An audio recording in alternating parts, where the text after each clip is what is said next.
Avez-vous un projet d'études à l'international? Ça y est, Caution Bancaire Étudiant vous accompagne en toute tranquillité. Avec nous, faites de votre mobilité pour études à l'international une expérience sans stress. Nous simplifions les démarches administratives et mettons à disposition des étudiants des outils innovants pour la réussite de leur projet d'études à l'étranger. Nous délivrons notamment l'attestation de virement irrévocable AVI qui permet à l'étudiant de justifier ses moyens de subsistance à l'étranger. Caution Bancaire Étudiant et ses partenaires vous offrent une caution bancaire AVI express, économique, rapide et utile, un logement adapté, une assurance fiable et à moindre coût, un billet d'avion toute destination payable en plusieurs mensualités, un accompagnement pré- et post-visa, un prêt de mobilité pour études à un taux de 0%. Nos services sont rapides et impeccables, simples et soignés, sécurisés et conformes aux normes des services consulaires. Nous sommes à Lomé, à Didiolé, vont en face de la pharmacie du Point E. Téléphone 70 15 33 33 96 35 33 33. Caution bancaire étudiant. Quand réussir demeure un pur plaisir.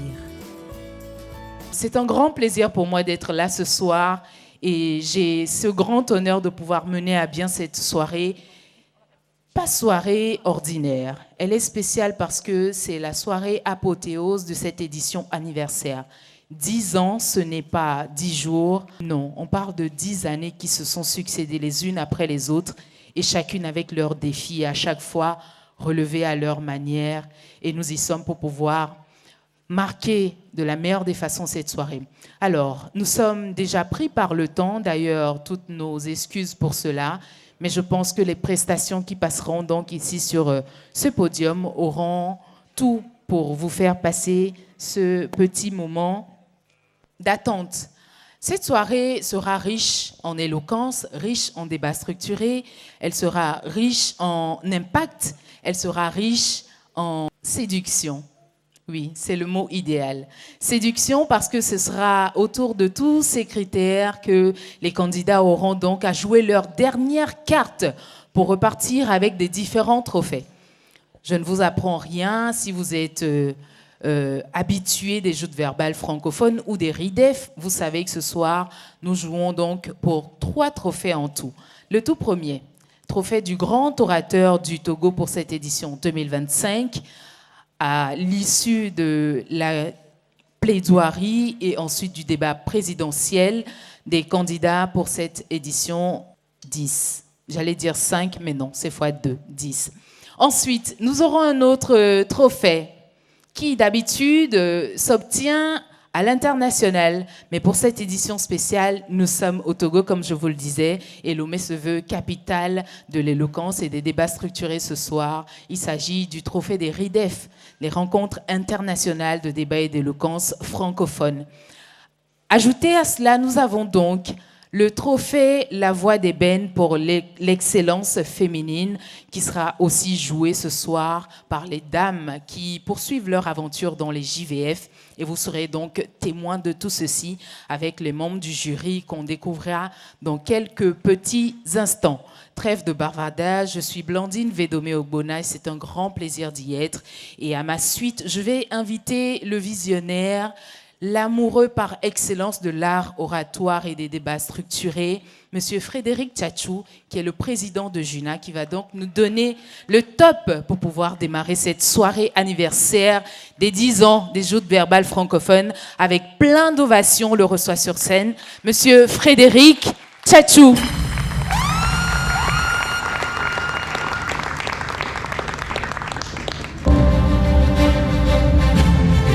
Joute verbale francophone, le pouvoir de la parole. Monsieur le représentant de Madame la ministre, secrétaire générale de la présidence du Conseil, Monsieur le représentant de Madame la ministre de la Communication, des Médias et de la Culture, Monsieur le représentant de Monsieur le ministre de l'Enseignement supérieur et de la Recherche, Monsieur le représentant de Madame la ministre des Sports et des Loisirs, Monsieur le représentant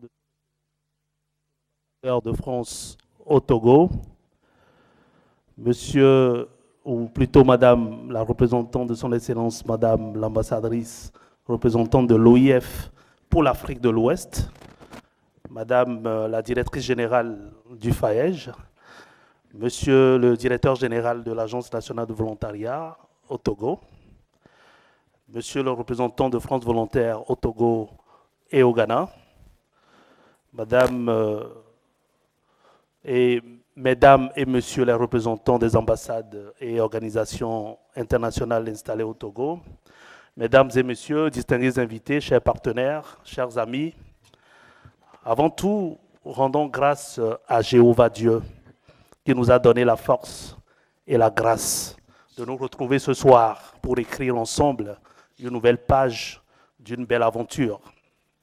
Oui, en effet, il y a 10 ans, nous étions une poignée de rêveurs réunis autour d'une idée simple mais audacieuse, donner à la jeunesse un espace où la parole n'est pas seulement un droit, mais une arme de construction, de partage et de liberté. Personne n'imaginait en ce moment encore que ces voix allaient tracer un chemin qui nous conduirait jusqu'à ce moment historique. 10 ans plus tard, nous voici rassemblés pour célébrer une décennie d'audace, de créativité et de fraternité. 10 ans de débats passionnés, de plaidoiries enflammées, de nuits d'éloquence qui ont traversé les frontières, franchi les océans et touché les cœurs de milliers de jeunes, du Golfe, de Guinée aux Caraïbes, de l'Europe à l'Afrique, de la Méditerranée aux Amériques, j'en passe. Les joutes verbales francophones sont devenues une maison commune, une école sans mur où l'on apprend à convaincre sans écraser, à s'opposer sans diviser, à rêver sans renoncer.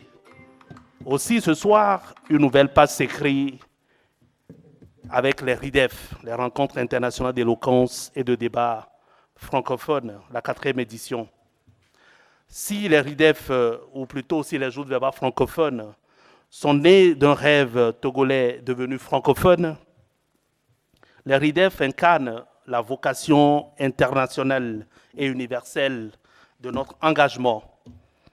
Notre engagement, celui de croiser les voies, unir les horizons, bâtir un dialogue entre les jeunesses du monde autour des grands défis de notre temps.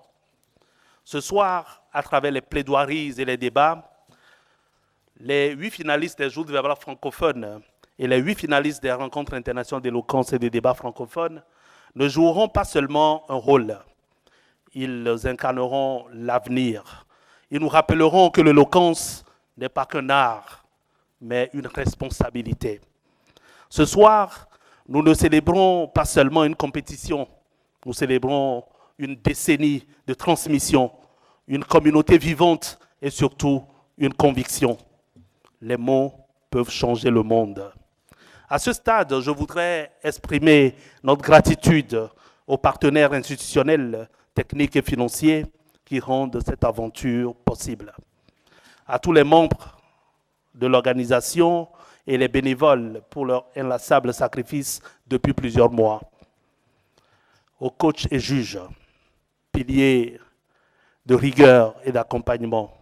Aux délégations finalistes venues de près et de loin, du Bénin, du Burkina Faso, du Cameroun, du Sénégal, d'Algérie, de la France, avec le précieux partenariat de la Fédération francophone de débat. Et tout particulièrement, je veux leur rendre hommage, la délégation de Haïti, qui a traversé plusieurs jours entiers de voyage pour être avec nous ce soir. Leur présence honore ce rendez-vous et lui donne son souffle universel. Enfin, rappelons que depuis l'an dernier, ces 2 événements sont organisés sous le label Impact Eco, initiative pour le partage culturel et la transformation sociale et écologique, soutenue par le programme Accès Culture de l'Institut français et de l'Agence française de développement. Une reconnaissance qui confirme que ce que nous bâtissons ici a une portée bien au-delà de nous. Alors, à vous, chers finalistes, souvenez-vous, ce soir, vous ne portez pas seulement vos voix, vous portez celle de toute une génération. Vous ne défendez pas seulement un projet, vous défendez l'idée qu'un avenir commun est possible. Les grands jurys de ce soir, il y en a deux. Un grand jury pour les joutes verbales francophones et un grand jury pour les rencontres internationales d'éloquence et de débat francophone. Ces deux jurys désigneront pour chacune des compétitions un vainqueur. Oui, un vainqueur. Mais la vérité, c'est que seule l'éloquence triomphera à travers tous les candidats que vous allez suivre tout à l'heure. Qu'un nom s'élève ce soir, mais que toutes et tous repartent avec la fierté d'avoir été des meilleurs. Mesdames et messieurs, bienvenue alors à la grande finale de la 10e édition des Joutes verbales francophones et de la 4e édition des rencontres internationales d'éloquence et de débat francophone. Ensemble, à présent, laissons les mots bâtir le commun. Belle soirée à toutes et à tous.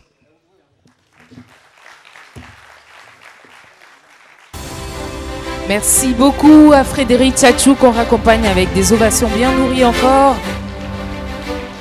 Ce soir, nous serons très généreux en appréciation, très généreux en encouragement parce qu'on en aura besoin tout au long de cette soirée.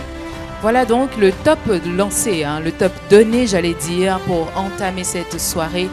Édition 10 des Joutes verbales francophones et 4e pour l'ERIDEF, autour du thème, comme annoncé, bâtir le commun. Je ne suis pas seule ce soir, je suis accompagnée d'une voix. Une voix que vous allez entendre tout le long et elle est bien présente dans la soirée. Bonsoir la voix.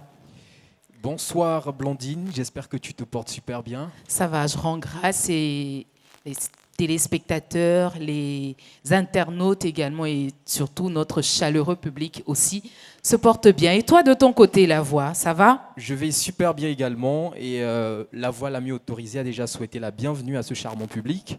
Merci en tout cas à eux d'avoir répondu présent et je prends du plaisir à joindre ma voix à la tienne pour les sévir. Merci. Merci, c'est un honneur de t'avoir avec moi d'ailleurs.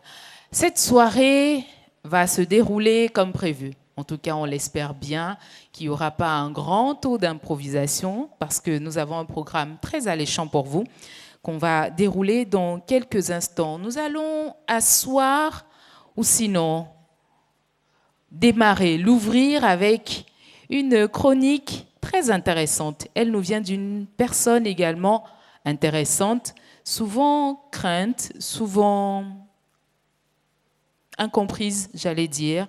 Mais est-ce que c'est le cas pour tous et pour chacun? Bref, je vous laisserai donc le temps d'apprécier cette fois-ci, pas dans sa chaise de coach et juge, mais sur ce podium avec une chronique qui sera inaugurale pour cette soirée. Donc, elle nous vient d'un coach et juge pour cette édition des Joutes verbales francophones. C'est Maître Mouammar Tidjani que je vous invite à recevoir sur scène avec des ovations bien nourries. Coach et juge pour cette édition des Joutes verbales francophones. Cher coach, le pupitre est à vous. Joutes verbales francophones, le pouvoir de la parole. Nous aimons les disséquer, les critiquer, les explorer pour en exploiter le sens et l'essence. Les mots, oui, les mots. Les mots sont les briques de la pensée. Car sans pensée, tout devient insensé. Les mots servis changent des vies. Les mots nous conduisent des bas-fonds mal servis vers l'ambition assouvie. Les mots nous rappellent que la vulnérabilité est un gage de solidité. Sans panique, de façon démocratique, le public se laisse mener à la trique. Les comiques mélancoliques font moins la nique. Les classiques idéologiques sont moins cyniques.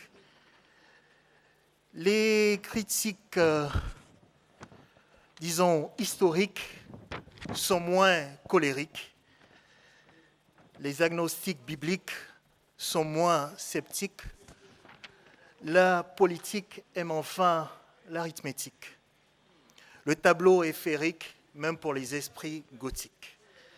La rhétorique, au final, rend archaïque.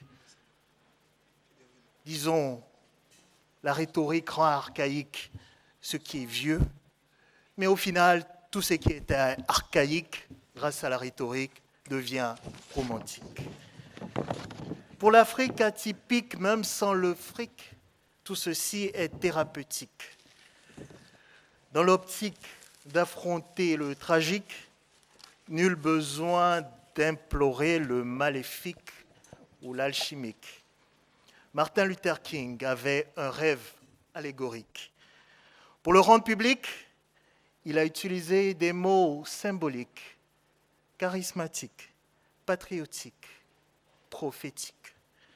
La semence a été plantée avec confiance et éloquence, en toute conscience, sans chercher reconnaissance, ni récompense, ni omnipotence, ni prééminence.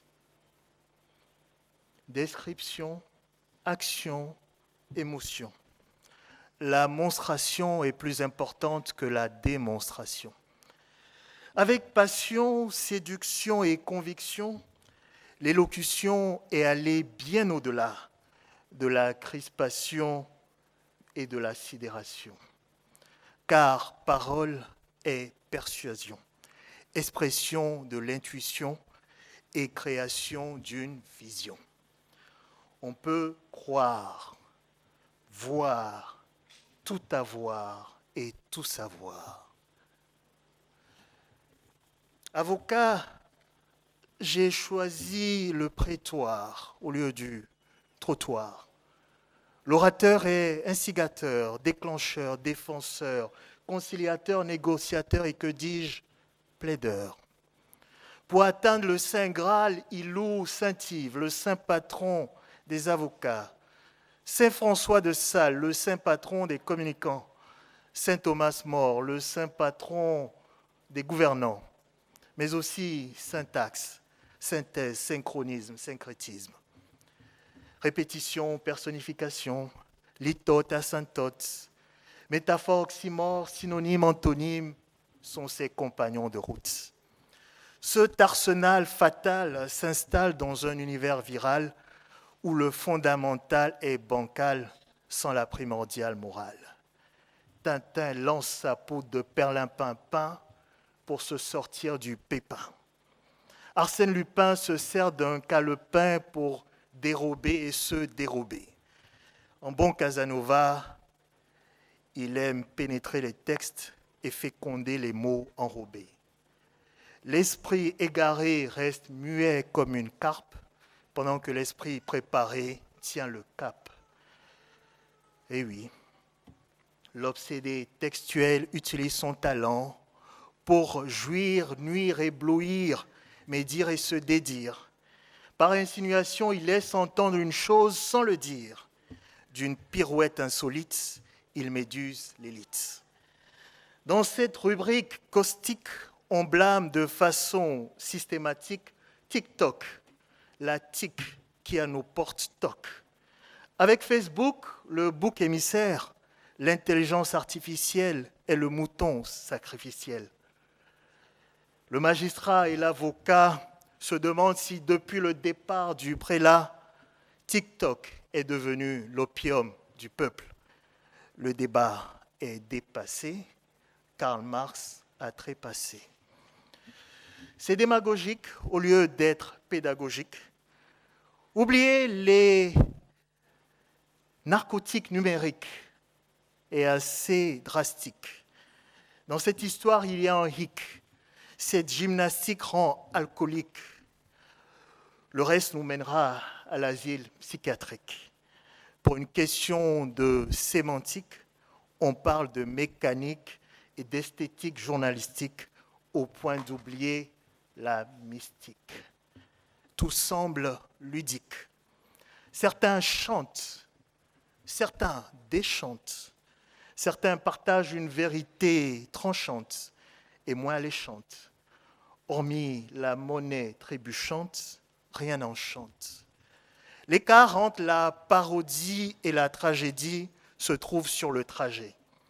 On propose une prose laconique, dite machiavélique. La fin justifie les moyens. Nietzsche nous a pourtant enseigné que ce n'est pas le but qui sanctifie la lutte, mais c'est la lutte qui sanctifie le but. Avoir n'est pas être. Ce n'est pas le messager qui fait le message. Oui, ce n'est pas le message qui fait le messager non plus. Pour être impactant, il faut être présent. Pour juxtaposer nos mots, il faut poser le juste mot.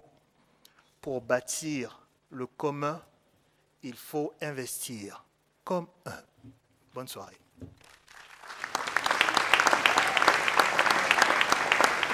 L'obsédé textuel par Maître Mouammar Tidjani.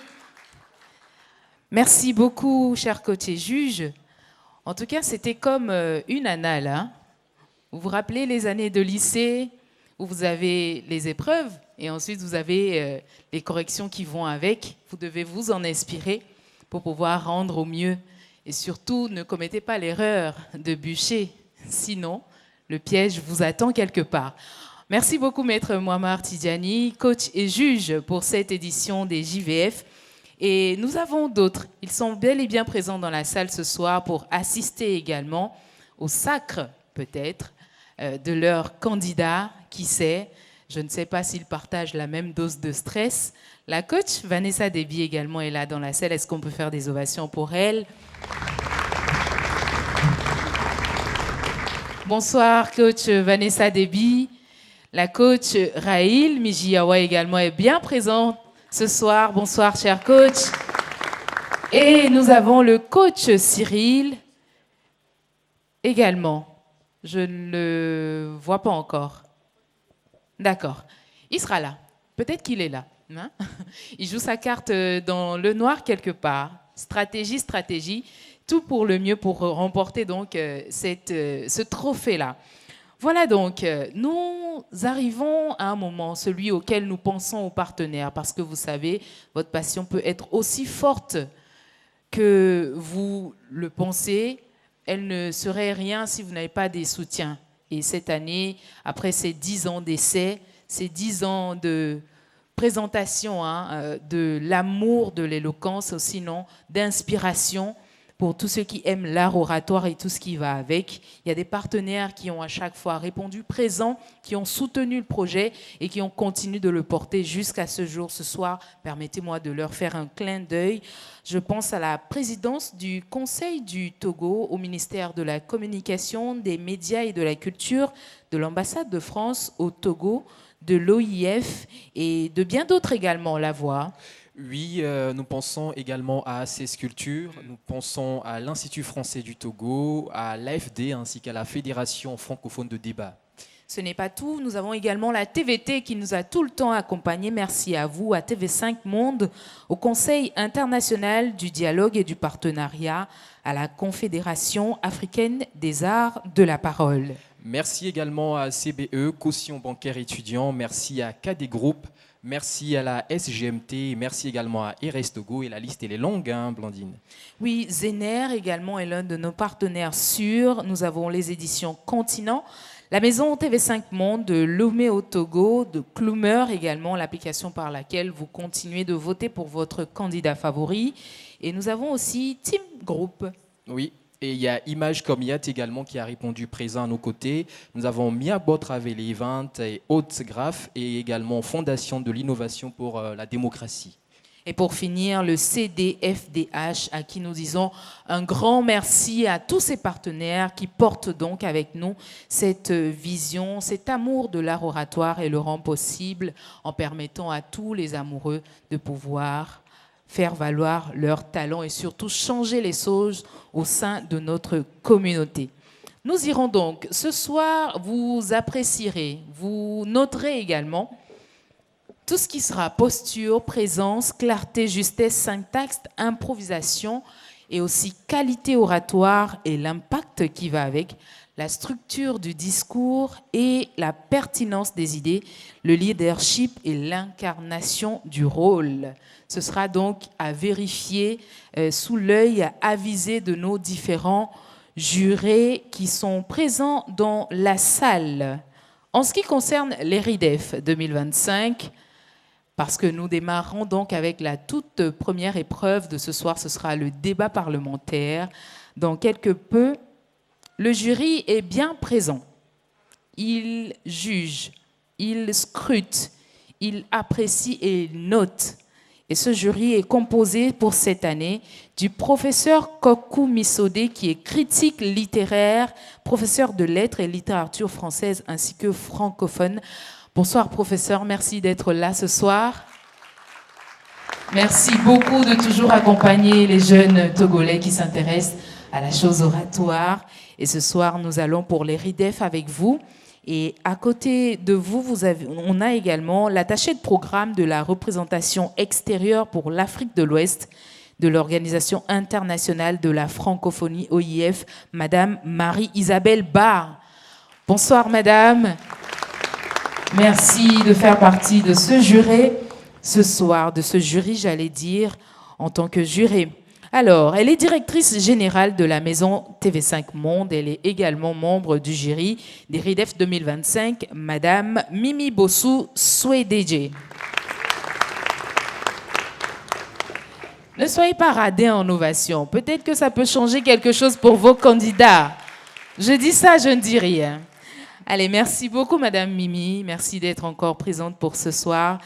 Et le chargé de mission de coopération éducative et linguistique au service de la coopération et d'action culturelle de l'ambassade de France au Togo est membre du jury ce soir, Monsieur Guillaume Orance Matteux. Bonsoir, monsieur. Merci beaucoup d'honorer les RIDEF édition 2025. Et pour finir, le coordinateur général et présentateur du programme télévisé français, Question pour un champion Ouest-Afrique, Monsieur Mohamed Barka Condé. Bonsoir Monsieur Condé, merci d'être là. Voici donc pour le jury des RIDEF 2025. Je vais enchaîner dans quelques instants avec le jury des JVF, mais ce sera juste après cette première épreuve. Voici venu un moment tant attendu, un moment tant préparé, un moment qui va faire battre les cœurs, qui va séduire, qui va jouer la place des uns et des autres ce soir pour la finale en ce qui concerne les RIDEF. Les candidats sont dans les coulisses, ils sont prêts à tout donner ce soir. Ils sont prêts à vous séduire de par leur façon de rendre et surtout à bâtir le commun avec les mots, avec les idées. Quelles seront-elles? Comment est-ce que nous irons? Ce sera la première épreuve des RIDEF, c'est le débat parlementaire onusien. Les candidats sont dans les coulisses. Je vous les cite rapidement le temps qu'ils puissent donc s'installer sur la scène. Ils nous viennent de divers horizons, divers pays, puisque ce sont des rencontres internationales et Lomé a l'honneur de recevoir cette édition. Nous avons pour la première équipe Cicérir Louisa qui nous vient d'Algérie, Lopo Ulmars qui nous vient du Bénin, Debord Dimitri qui vient du Cameroun et Moïse Akpeko qui nous vient du Togo.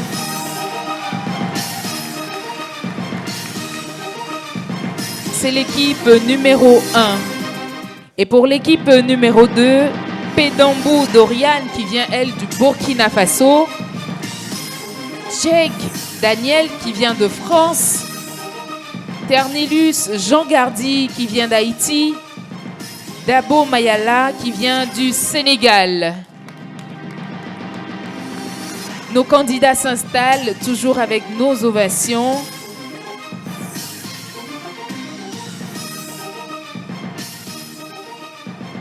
Alors, le décor est planté, les candidats, à ma foi, sont prêts. Vous avez à ma droite l'équipe de la majorité et à ma gauche, l'opposition. C'est le débat parlementaire onusien. Nous y sommes, chers candidats.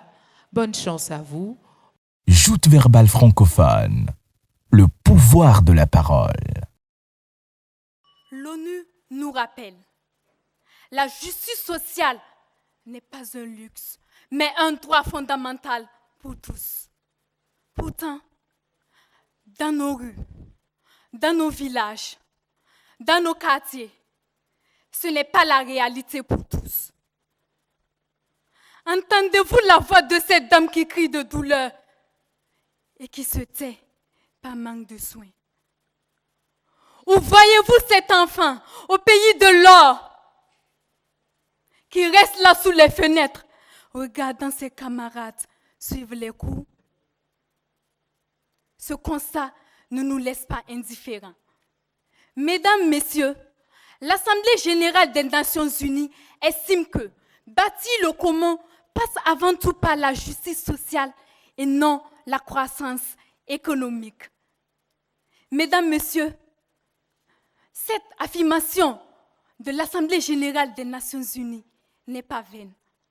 Bâtir le commun, ce n'est pas empiler des chiffres sur un graphique. Non, c'est bâtir une société où vous et moi avons droit à la santé, à l'éducation, à une vie digne, en bref, à la justice sociale. Mesdames, Messieurs, qu'est-ce que donc la justice sociale? Selon l'UNESCO, la justice sociale désigne l'idée fondamentale selon laquelle tous les êtres humains doivent bénéficier de l'égalité des droits et des chances sans aucune discrimination. Tandis que la croissance économique, quant à elle, désigne l'augmentation des ressources mesurées par le PIB. Elle reflète l'expansion quantitative de l'économie sans nécessairement prendre en compte une croissance économique. Mesdames, Messieurs, ainsi, une croissance élevée peut coexister avec des inégalités croissantes ou une exclusion sociale exclusive. Le gouvernement, conscient des défis de notre société, annonce une mesure qui place l'être humain, qui nous place au cœur de notre pacte pour le futur. Ce pacte, cette mesure se résume en 3 grands axes. Renforcer l'accès à la santé pour permettre à tout un chacun de bénéficier des soins. Rénover nos infrastructures et en construire pour le bien-être de tous. Faire de l'accès à l'éducation une réalité pour tous par la construction de zones d'éducation prioritaires sur tout le territoire. Cette mesure est utile et nécessaire et nos gouvernements nous le démontrerons. En tant que Premier ministre, je vous montrerai que prioriser la justice sociale à la croissance économique renforce la cohésion sociale durable. Le deuxième ministre, ministre de la Santé, vous montrera que cela permet de booster le plan sanitaire. La troisième ministre, quant à elle, vous fera la promotion de l'éducation. Quant à notre secrétaire générale, elle viendra comme concluante. Mesdames, Messieurs, bâtir le commun, c'est construire une société solidaire. Et pour cela, il faut une cohésion sociale qui naît bien sûr de la justice sociale. Mesdames, Messieurs, la croissance économique nous parle de chiffres. La justice sociale nous parle de vous et moi. Et un choix s'impose. Nos gouvernements, faisons notre choix. Nous décidons de tendre la main au peuple, non à Excel. Mesdames, Messieurs, je vous remercie.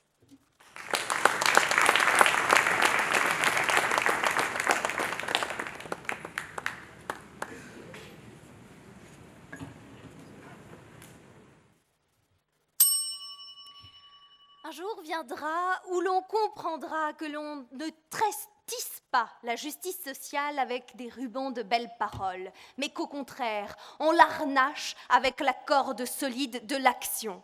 Ce jour-là, chacun saura que créer avant de partager, investir avant de promettre, croître avant de se faire justice est le seul chemin pour qu'une solidarité réelle et durable fasse éclore la justice sociale. Ce jour-là, bien lourd sera le parpaing de la réalité sur la tartelette aux fraises des illusions de ce gouvernement. Chère Assemblée, membres du gouvernement, amis de l'opposition, le gouvernement est arrivé ce soir fat de prétentions. Comme 4 fantastiques et comme 4 illusionnistes en herbe, ils tentent par la voix de leur première ministre de nous expliquer que la justice, c'est l'égalité. Avant de se confondre dans une définition qu'ils ne maîtrisent pas, ils apposent un tumultueux argumentaire pour finir par dire « la justice va permettre la redistribution dans l'éducation, dans la santé, soit ». Mais en prenant la justice sociale comme le socle du progrès, ils mettent la charrue avant les bœufs, ils plantent les feuilles avant les graines, ils posent la cerise avant le gâteau. Je dirais même qu'ils parlent avant de réfléchir. Comment distribuer l'abondance si les puits de la production sont secs? Qu'est-ce que la justice même lorsqu'elle n'est que la répartition de la pénurie? L'aumône peut-être. L'aumône, chère Assemblée, ce n'est pas l'émancipation, c'est la perpétuation de la dépendance. Alors ne vous méprenez pas, l'opposition ce soir n'est pas en défaveur de la justice. Au contraire, nous pensons que c'est le sommet lumineux du progrès économique. Mais cette justice, elle n'apparaît qu'une fois que la richesse a été créée, que le travail a été accompli, que les fondations de la prospérité sont bien solides.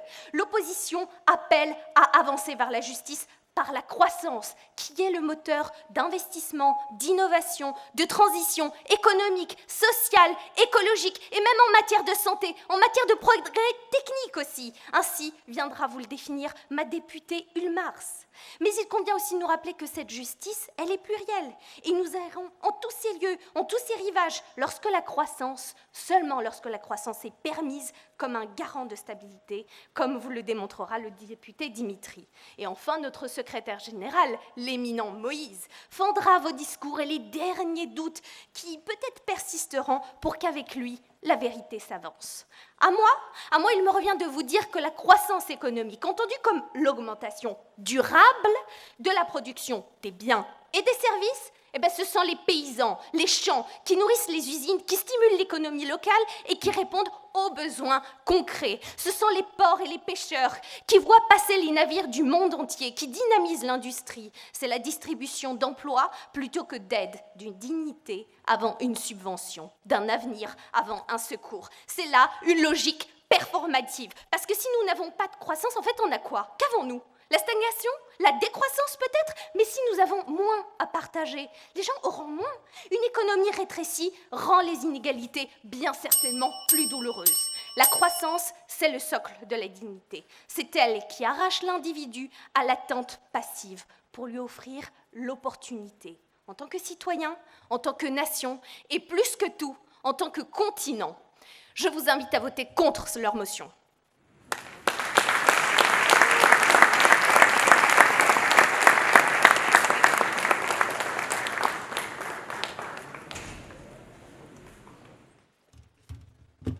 Rien ne sert de courir, il faut partir à point.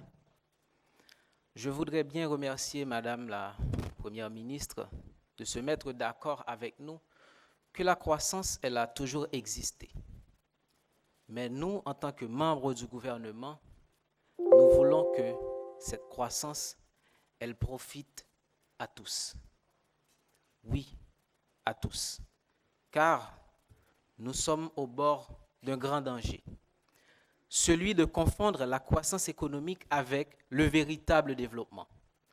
Car si la croissance économique flatte les chiffres, elles oublient souvent les vies, elles creusent les inégalités, elles exploitent la force de travail comme une forme moderne d'esclavage. Et elle fait de l'humain un simple rouage d'un engrenage sans âme. On vend sa force de son travail, mais au final, que pour le manger et le boire. C'est pourquoi nous, membres du gouvernement, affirmons que notre engagement est de respecter le pacte pour l'avenir que nous avons signé.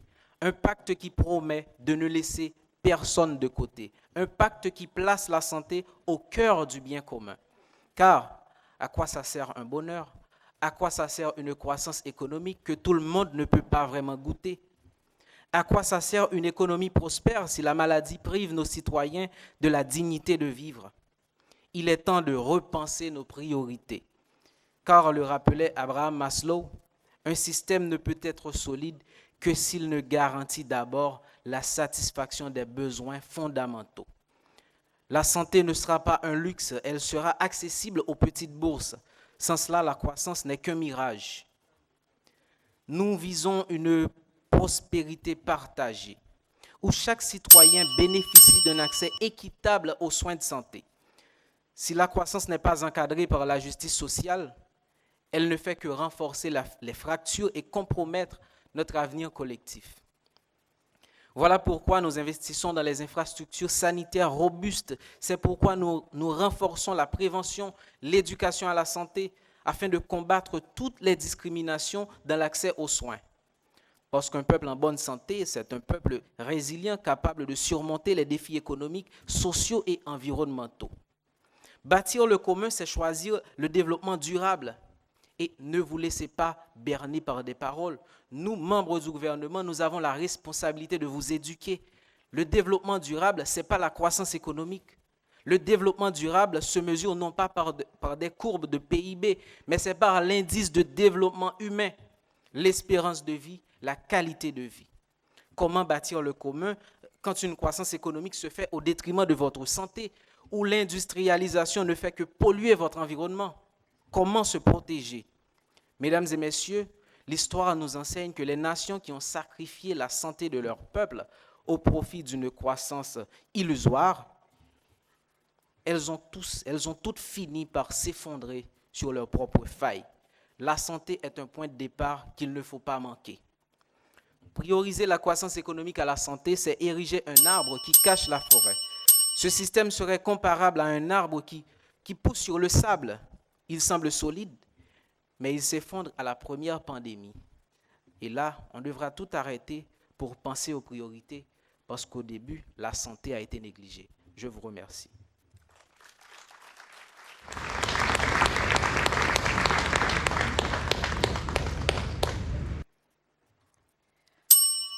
Aujourd'hui, certains voudraient opposer la croissance économique et la justice sociale. J'aimerais savoir, comment voudrez-vous construire sans investissement? Nous, membres de l'opposition, nous le disons clairement et purement. Il n'y a point de justice sociale sans croissance économique.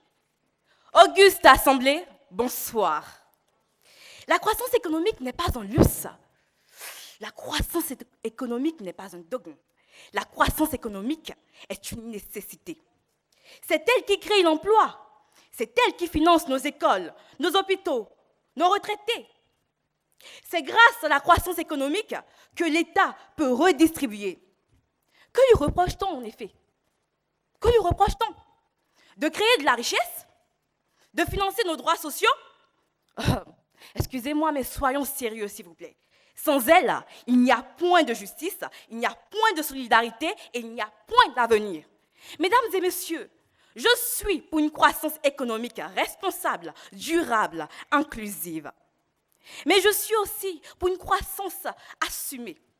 Une croissance qui n'a pas à s'excuser d'exister, voyons.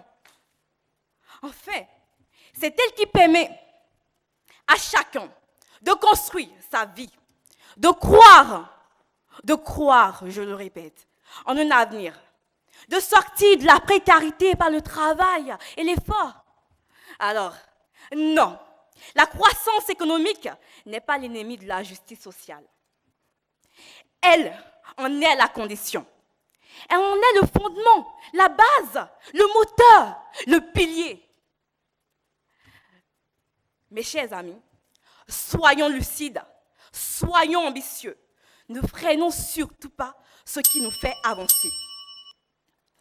Mesdames et messieurs, il est très important d'assumer que la croissance économique nous permet à nous de réaliser.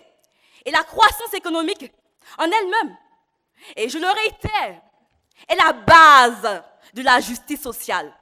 Il n'y a point de mots, est la base, le pilier, l'ascension même, le sommet. Alors, assumons la croissance économique et nous aurons la paix. Merci.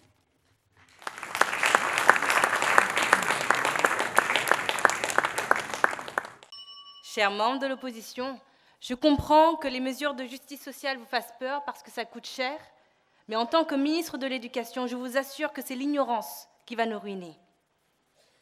Mesdames et messieurs, à votre droite ou à votre gauche se trouve peut-être le prochain vainqueur de notre société à un incroyable talent. Il se peut même que ce soit vous. Cet esprit qui saura construire une entreprise dont les bénéfices servira l'économie d'une façon magistrale. Cet esprit qui saura trouver le remède à toutes ces maladies incurables. Ou qui construira cette technologie qui nous propulsera dans un futur proche. Ce qui est incroyable avec le talent, c'est qu'il peut naître partout, sans distinction de sexe, de genre, de classe sociale, de revenus ou de religion. Le talent, c'est la richesse de notre capital humain, c'est-à-dire nous. Le talent, c'est le début du capital économique et social. Mais dites-moi une chose, mesdames et messieurs. Comment le talent peut-il se développer lorsqu'on doit étudier sous la lumière vacillante d'une bougie de cire? Comment peut-il se déployer lorsqu'on doit braver les défis de la précarité pour simplement avoir le droit de résoudre une équation de mathématiques? C'est pourquoi nous voulons investir en masse dans le capital humain et faire de l'éducation l'un des centres névralgiques de notre politique publique. Ce ne sera pas une simple dépense banale de l'État. Non, ce sera la meilleure affaire de notre République. Entendez-le, car dans chaque enfant de notre jeunesse se trouvent toutes les particules de notre avenir. Et c'est ce que nous avons compris avec notre gouvernement, et c'est pourquoi nous voulons mettre une mesure simple mais ambitieuse. Remettre l'excellence dans le public en créant des zones d'éducation prioritaires sur tout le territoire national. Des zones où chaque talent pourra se déployer sans ces barrières liées au patrimoine économique et culturel. Des zones où les élèves seront accompagnés. Et par accompagnement, on pense à des guides, des mentors. On pense à des aides aux devoirs qui seront inscrits dans l'emploi du temps. On pense à un service psychologique dès la rentrée et à des activités sportives, car parmi eux se trouvent peut-être ceux qui vont nous défendre au JO. On pense également à une ouverture culturelle, au théâtre, au concours d'éloquence, car nous voulons investir dans tous les aspects de leur intelligence, que ce soit mentale ou physique. Cet investissement est un investissement stratégique, de cœur et de tête. De cœur, pourquoi ? Car le temps de l'éducation juste, de l'éducation équitable et de l'éducation durable est toujours maintenant. Et de tête, pourquoi ? Car tout ce que nous investirons chez ces élèves nous reviendra tôt ou tard. Et s'ils partent à l'étranger pour déployer leur talent, ce sera un rayonnement international pour nous. Mesdames et messieurs, nous croyons en notre projet. Et vous devez y croire aussi, car ça vous concerne et ça concerne vos enfants. Et à la suite logique de cette mesure, il y a un accès à l'emploi de leur choix.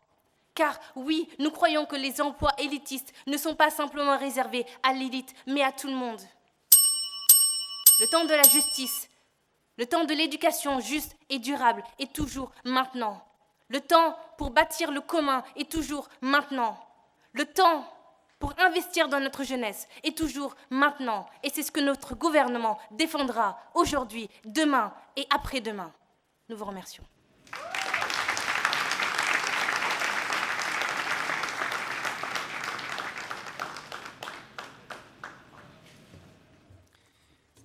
Par des promesses verbales, vous donnez les grandes orgues pour tenter de vous faire entendre des dieux de la politique. Mais en réalité, vous discutez ici-bas du sexe des anges, alors que votre débat et votre motion auraient mérité tellement plus de hauteur. Mesdames, Messieurs, les membres du gouvernement, Pour emporter la conviction de cette Assemblée, il eût fallu, et c'est mon premier point, que vous eussiez défini avec beaucoup plus de détails et d'aplomb des définitions clés de votre motion. Ce n'est pas fait.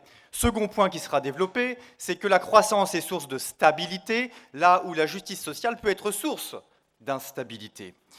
Alors, mesdames, messieurs, qui dans cette salle n'a jamais compris ce qu'est la justice sociale après les avoir entendus?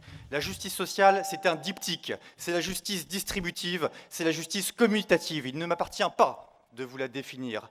Simplement, ce distinguo n'apparaît absolument pas dans l'argumentaire qui vous est présenté. Quelle justice présentez-vous? Dites-le-moi. Second point. Il existe invariablement un dénominateur commun à la croissance économique et à la justice sociale, c'est la richesse. La richesse, c'est ce nombre d'or, c'est la résultante de l'équation entre la justice et la croissance. Et la richesse est source de stabilité dans un État. Ça vous gêne, c'est embarrassant, mais c'est une réalité politique. Alors, vous l'avez passé au bleu. Pourquoi? Eh bien, sans doute parce que cette épine dans votre lit de rose de votre programme est assez gênant. Troisième point, et point important car je vous attendais l'arme au pied sur l'arsenal législatif. Mesdames, messieurs du gouvernement, dites-moi, la fiscalité n'est-elle pas l'arme de la justice sociale? Pourtant, vous n'en dites mot, vous ne tirez aucun coup. Autre arme lourde, les réformes institutionnelles. A-t-on jamais parlé en face de proportionnalité, de réformes politiques, de réformes sur le mode de scrutin des magistrats, tout cet arsenal qui compose la justice participative et qui constitue l'antichambre de l'égalité sociale? Alors, sans marquer votre motion par des structures institutionnelles viables, à part nous parler de santé, d'investissement ou d'éducation, vous déstabilisez le pays en faisant croire à nos concitoyens toutes sortes de belles lunes et en leur promettant plus de beurre que de pain. Enfin, sur la notion de croissance, stabilité et géopolitique, en ma qualité d'ancien chef d'état-major de l'OTAN, je me dois de vous alerter. Qu'est-ce que notre pays? Notre pays est un sanctuaire de paix et de progression de droit. C'est un temple marqué par une liste de sacrifices. C'est une dédicace juridique marquée par les lettres de feu de notre pacte constitutionnel. Alors, dans cette acropole de droit, il est mis en danger par le contexte géopolitique aujourd'hui. Et la croissance, plus que l'égalité sociale, nous permettra de mieux faire face aux risques. Alors, arrêtez de nous faire adorer des veaux d'or avec votre pacte d'alliance, mesdames, messieurs du gouvernement. Votre motion sera rejetée. Vous parlez pour gagner un débat. Nous parlons et discourons pour préparer une population à des larmes de sang.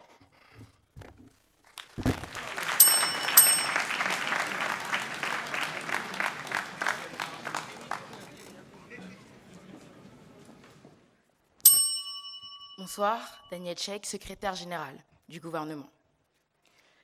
Membres du gouvernement, membres de l'opposition, honorable jury, auguste assemblée.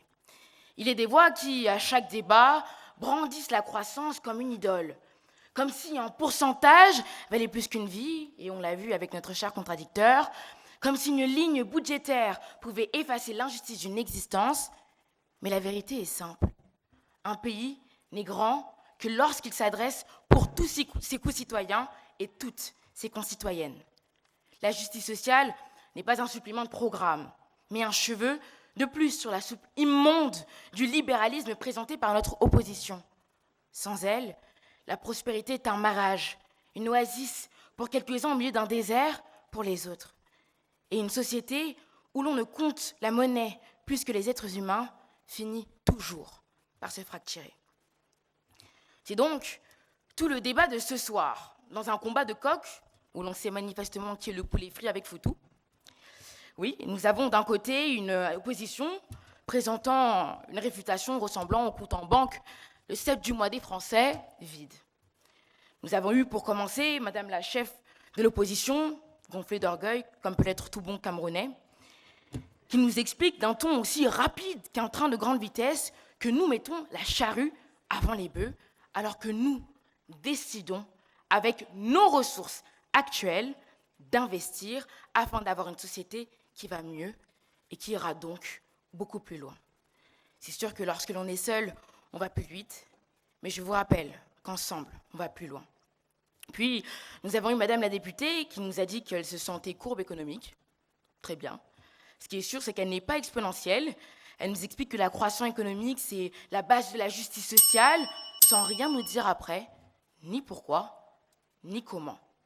Et enfin, mon préféré, vous avez pu le voir, celui qui nous explique que la croissance est une source de stabilité et que la justice sociale ne l'est pas, car il effraie que les chiffres ne bougent jamais et qu'ils demeurent ainsi pour toujours. Et puis de l'autre côté, nous avons eu un gouvernement serein, garant d'un bâtir en commun, honnête et visionnaire d'une justice sociale qui influencera de façon drastique notre croissance économique. Et ça, notre Première ministre vous l'a exposé, en vous montrant que privilégier la justice sociale face à la croissance économique, c'est construire une cohésion sociale durable et pérenne. Accompagné de cette vision, notre deuxième ministre, lui, montre que l'un des enjeux cruciaux de cette dite croissance économique doit passer, évidemment, par la santé.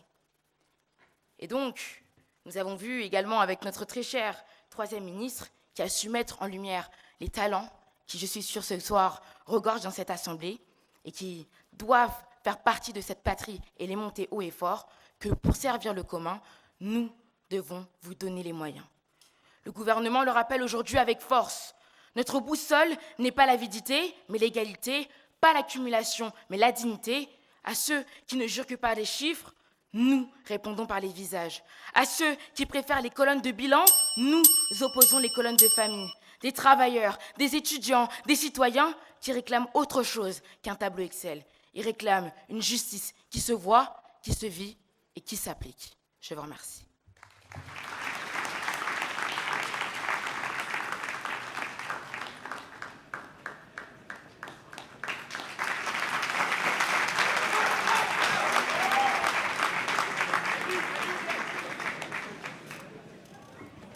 Je suis Moïse Akweko, secrétaire général de l'opposition.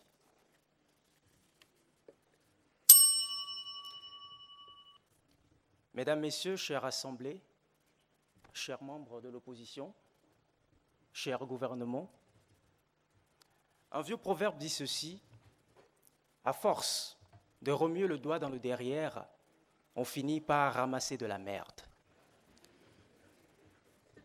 Notre cher gouvernement, qui ne cesse de brasser du vent, après un bilan catastrophique, nous amène aujourd'hui à débattre sur une motion qui, sincèrement, je pense, nous aurions pu nous en passer.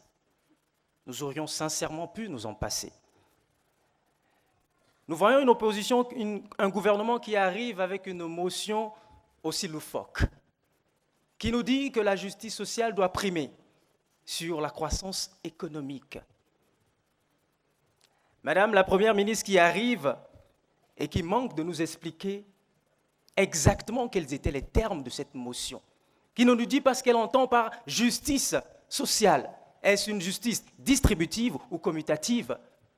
Ce que notre cher troisième député n'a pas manqué de relever. Bien évidemment, en perte de vitesse, ils essayent toujours de regagner cette assemblée pour pouvoir continuer de faire ce qu'ils ne savent pas si bien faire. Madame la Première ministre qui arrive pour nous dire qu'il faut prioriser la justice sociale, mais qui ne nous dit pas exactement comment nous faisons pour mettre en place cette justice sociale. On commence par quoi, Madame la Première ministre? Vous ne nous le dites pas. Monsieur le deuxième ministre qui vient pour nous dire qu'il a des plans pour la santé, le sanitaire. Mais comment faites-vous pour financer ce plan? Vous ne nous le dites pas. Avec quoi vous le faites? Vous le faites comment? Vous commencez avec quoi? Ça, vous ne l'avez pas dit. Vous avez souffert de cela. Et oui, notre troisième ministre qui vient pour nous parler d'éducation, qui parle de belles promesses, de créer des centres sportifs, culturels. Mais avec quoi vous faites tout ça? Vous ne nous le dites pas. Et c'est ce que notre chère opposition vous a démontré aujourd'hui. Notre chère impératrice, Madame la chef de file, vient nous expliquer clairement qu'il faut d'abord croître avant de pouvoir redistribuer. Parce que sinon, avec quoi est-ce qu'on distribue? Avec quoi est-ce qu'on distribue? Est-ce que celui qui n'a que 100 francs peut le distribuer? À combien de personnes? Et celui qui a 1 million de francs, il peut faire beaucoup mieux. Chère Assemblée, restez dans le vrai débat. Notre deuxième député arrive pour nous expliquer clairement qu'il était important de savoir où l'on va, de savoir exactement ce que nous entendons par la justice sociale, la justice commutative, pour que ce gouvernement puisse en prendre de la graine. Et oui, notre cher ministre était là pour nous dire que pour pouvoir investir, pour tous ces plans que notre gouvernement tente de créer, il faut véritablement trouver des ressources pour pouvoir investir. Chère Assemblée, ne vous y trompez pas. La croissance économique n'est pas une fin en soi, mais elle nous rend capables de pouvoir faire un peu plus. Parce que tout a un coût. La santé a un coût, l'éducation a un coût. Pour pouvoir réaliser ces projets, il faut de la richesse. Et oui, c'est vrai, n'en déplaise à quiconque. Sans richesse, la justice sociale n'est qu'un vœu pieux. Sans richesse, la justice sociale ne dispose d'aucune rampe de lancement. Mesdames et messieurs, ne nous y trompons pas. Il ne faut pas mettre la charrue avant les bœufs, et ça, nous vous l'avons rappelé. Sans croissance économique, la justice sociale, ça reste tout simplement une chimère. Chère Assemblée, partager, oui, c'est bien beau, mais en réalité, il faut d'abord créer avant de pouvoir partager. Et l'opposition dit aujourd'hui non à cette motion qui ne passera pas. Et avec vous, nous sommes sûrs et certains que cette motion ne passera pas. Parce que pour bâtir le commun, il nous faut d'abord créer de la richesse. Et ce n'est qu'à cette seule condition que nous pouvons redistribuer beaucoup plus équitablement pour répondre à ces problèmes de justice sociale. Je vous remercie.